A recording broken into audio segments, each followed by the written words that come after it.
Alors bonjour à tous,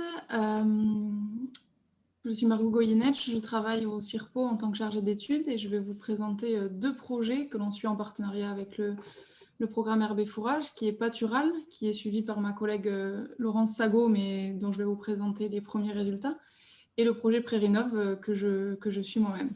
Le CIRPO est donc chef de file du projet. On a 3 lycées agricoles en partenariat dans le projet, le lycée de Montargis, de Bourges et de Tours. L'Institut de l'élevage est partenaire du projet, ainsi que l'Association de coordination technique agricole, Arvalis Institut du végétal et 2 chambres d'agriculture, celle du Loiret et de l'Indre. Les autres partenaires techniques du projet vont être le programme Herbe et Fourrage de Centre-Val de Loire, notamment sur la partie diffusion, l'association régionale ovine du Centre-Val de Loire, et ensuite le projet est associé à au RMT Polyculture Élevage, à l'UMT Sésame en partenariat de l'INRA et de l'Institut de l'élevage, et à l'association Agrophile au travers du projet POSIF que je vous présenterai tout à l'heure. La zone de travail du projet Pâtural va être la région Centre-Val de Loire, que l'on voit sur la carte avec la localisation des 3 lycées agricoles.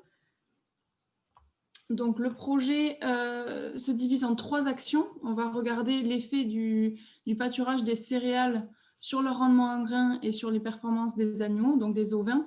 Donc c'est des cultures de céréales qui ont pour à viser d'être récoltées, qui vont être pâturées par les animaux au stade avant le stade épi 1 cm.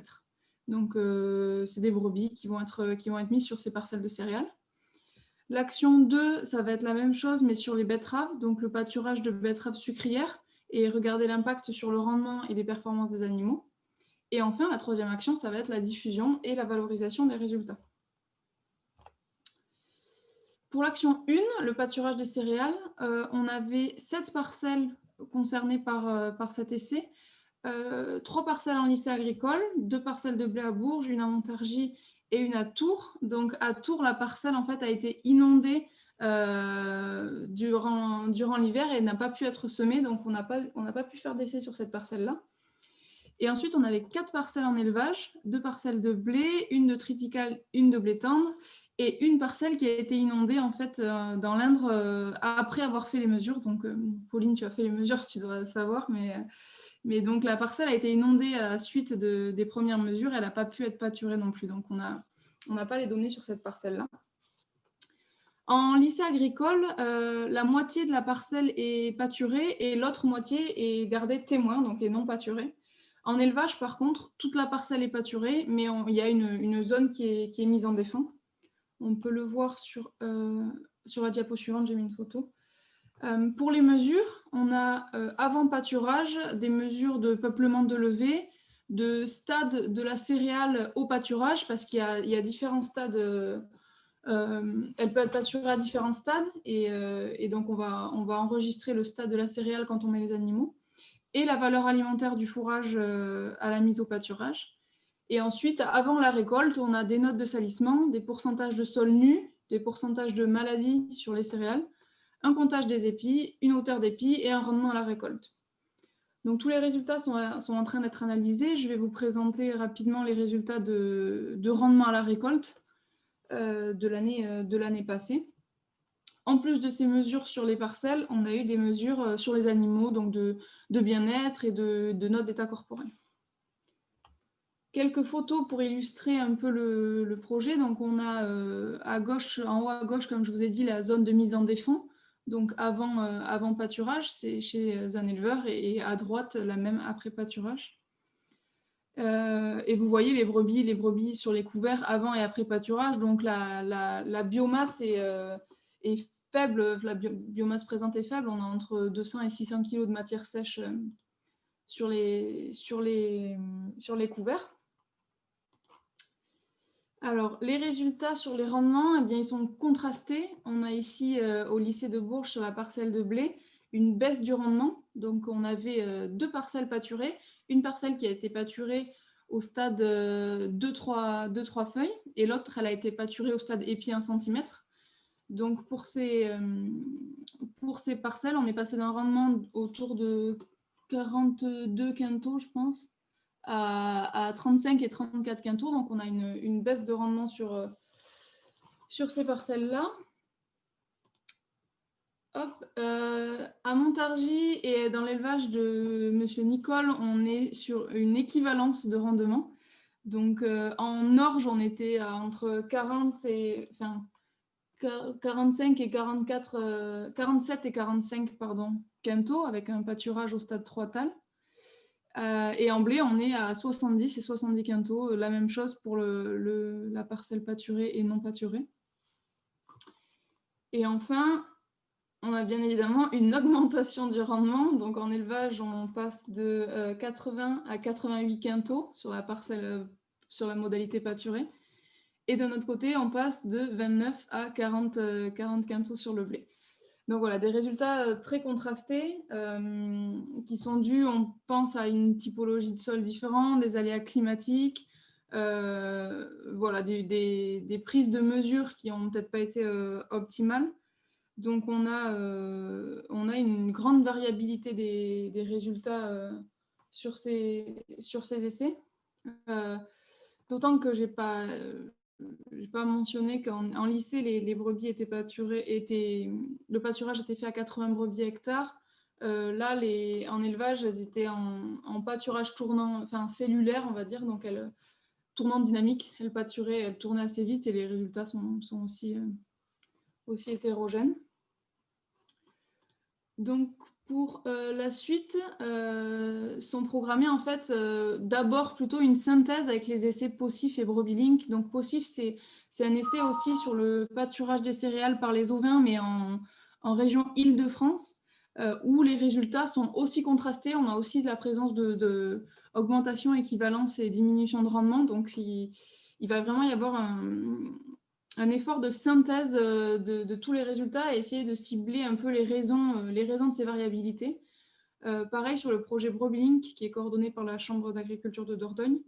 Donc, suite à cette synthèse et essayer d'identifier les différentes causes de cette variabilité, on va faire une deuxième année d'études avec encore plus d'essais sur le pâturage des céréales et essayer voilà, de tirer des chiffres un peu plus précis. Voilà, alors l'action 2 sur le pâturage des betteraves sucrières, ça va être assez rapide. On n'a pas pu pâturer les betteraves pour cause de jaunisse, donc cette action va être un peu remplacée, je pense, par le doublement d'essais sur l'action 1, parce que en fait, la maladie fait qu'on ne peut pas estimer de baisse de rendement, on ne peut pas déjà pâturer, et en plus, on ne pourrait pas estimer une baisse de rendement due au pâturage, sachant que la maladie est présente. Donc voilà, cette action 2 est un peu arrêtée. Et ensuite, l'action 3, qui commencera en 2021, est à la charge du programme Herbe et Fourrage, dont on va lancer donc dès la fin des essais, dès qu'on aura les premières données. Voilà. Est-ce qu'il y a déjà des questions avant que je passe au projet Prairie-Neuve ?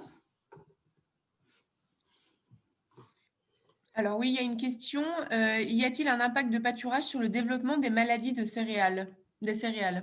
Voilà, donc pour les maladies, en fait, il y avait très très peu de maladies présentes sur les parcelles, donc on n'a pas du tout vu d'impact pour l'instant sur les maladies, non. On ne peut pas du tout conclure là-dessus. Et un impact sur les pourcentages protéines et PS ? On n'a pas encore reçu les résultats des analyses, mais il me semble qu'on n'a pas vu de différence pour l'instant sur ce qu'on a là-dessus. Mais on vous fera un retour de toute façon dès que tous les résultats seront là. J'ai pas d'autres questions pour l'instant. Super, bon, je passe au projet Prairie-Neuve. S'il y en a d'autres, de toute façon, après, je pourrai y revenir. Alors, pour le projet Prairie-Neuve, c'est un projet qui a commencé cette année en 2020, qui va jusqu'en 2025, sur l'étude d'itinéraires innovants d'amélioration des prairies permanentes. Alors, dans le contexte actuel, c'est en fait un contexte climatique difficile, hein, on l'a évoqué plusieurs fois déjà ce matin, avec une réduction du potentiel productif des prairies, une dégradation de la flore et notamment une diminution de la part des légumineuses. Donc, l'objectif du projet, c'était de comprendre déjà les liens entre les événements climatiques et les pratiques d'exploitation des prairies et voir en fait l'impact sur la dégradation des prairies. Et ensuite, comparer différents itinéraires de rénovation par les pratiques. Donc, tout d'abord par la fertilisation, puis un sursemis et carrément une rénovation totale des prairies. Et la troisième action va être en fait une action d'observation de mélange d'espèces de type robuste en sursemis sur les parcelles. Donc, pour répondre à ces 3 objectifs, eh bien, on a 4 actions dans le projet. Donc, la première qui va être sur justement le fait de tester ces itinéraires innovants d'amélioration des prairies. La deuxième va être une grosse action sur l'analyse et la qualification des facteurs de vieillissement sur une énorme base de données de prairies. Et l'action 3 voilà, va être l'observation du comportement d'espèces robustes sur les parcelles. Et enfin, bien sûr, l'action 4, la diffusion et la communication des résultats. Les partenaires de ce projet sont le CIRPO, qui est chef de file, l'Institut de l'élevage, l'INRAE de Lusignan, les fermes expérimentales des Bordes et de Torigny d'Anjou, et ensuite les lycées de Châteauroux et de Tours, et enfin les champs d'agriculture d'Indre et d'Indre-et-Loire. Les autres partenaires techniques vont être, comme Pâtural, le programme Herbe et Fourrage Centre-Val de Loire, responsable de la diffusion et de la communication, l'association régionale ovine du Centre de Loire et les semenciers Jouffret de Rio et Océalia. Et en partenaire associé au comité de pilotage, on a le RMT Prairie de Main et l'UMT Sésame. La zone de travail que vous voyez ici avec nos 5 sites expérimentaux. Donc, l'action 1 sur les itinéraires innovants va présenter 7 modalités d'essai. Donc, on va comparer, répéter en bande 7 modalités. Donc, une modalité témoin, dont on ne fera rien. Une modalité témoin corrigée, où on va juste faire une correction de fond après analyse de sol. Toutes les autres modalités auront eu cette correction de fond pour partir sur de bonnes bases. La troisième modalité va être juste un apport de fertilisation, donc de fumier ou de compost. La modalité 4 va être un sursemis, et la modalité 5, un sursemis avec apport de matière organique pour bien visualiser les bénéfices de la fertilisation. Et les modalités 6 et 7, pareil, une rénovation sous couvert et avec matière organique. Donc on a 5 sites partenaires de cette action, ça va être la ferme du Maurier, la ferme des Bordes, la ferme de Torigny d'Anjou et les 2 lycées de Châteauroux et de Tours. Pour vous illustrer les mesures d'abord qui vont être effectuées sur cette action, ça va être une mesure de rendement sur chaque modalité, des valeurs fourragères au printemps sur chaque modalité aussi, une évolution de la composition botanique, l'évolution de la fertilité des sols et bien sûr les conséquences techniques et économiques de ces différentes modalités et de ces différents itinéraires techniques. Voici, voilà, pour vous illustrer le plan qui a été mis en place au Maurier. Donc, on voit une mise en place aléatoire en 4 bandes des 7 modalités. Voilà, donc rapidement, je vous le montre en photo après. Voilà, on a ici nos 7 bandes, nos 7 modalités sur 4 bandes pour la répétabilité. Pour l'action 2, ça va être une analyse d'une base de données historique, donc de 10 à 15 ans, des prairies, en recensant en fait toutes les interventions qui ont été faites sur ces prairies et les aléas climatiques, et essayer en fait d'identifier une interaction entre ces facteurs climatiques et ces interventions sur les problèmes de dégradation découverts. Donc, on a 3 sites avec une grande base de données qui participent à ce projet, donc la ferme du Maurier, la ferme de Torigny d'Anjou et la ferme des Bordes. Et enfin, l'action 3, qui va être de tester le comportement végétatif d'espèces robustes, elle va du coup concerner l'implantation sur semis d'espèces identifiées robustes qui s'adaptent au contexte local et qui répondent à des attentes de pâturage et ou de récolte. Donc, on a les 5 sites partenaires de l'action 1 qui sont aussi dans cette action 3. Et donc, pour vous illustrer, ça, c'est l'essai mis en place sur la ferme du Maurier, pareil. Donc, on a fait une analyse de sol et on a fait une correction de fond sur la moitié de la bande. Donc, c'est des mélanges semés en bande. Et donc, nous, on a décidé de faire 12 bandes fertilisé sur la moitié avec des mélanges de plantain, chicorée, avec des trèfles blancs, avec plus ou moins de luzerne. Voilà, on s'est un peu amusé, on a fait beaucoup de mélanges et donc on va essayer d'observer en fait le comportement en première année, la quantité et la quantité d'espèces sursemées qui va rester au bout de 5 ans, donc essayer d'observer tout ça. Et aussi, s'il est possible, de voir des préférences au pâturage comme il a été fait sur les espèces sur la plateforme au bornes. Voilà, donc là, tout a été semé à l'automne 2020, donc ça vient d'être semé, et les premières mesures, comme pour l'action 1, vont être faites au printemps 2021. Pour l'action 4, comme pour le projet pâtural, c'est le programme Hervé Fourrage qui est en charge de la diffusion et de la communication, et tout ça se fera au cours du projet et dès qu'on aura les premiers résultats.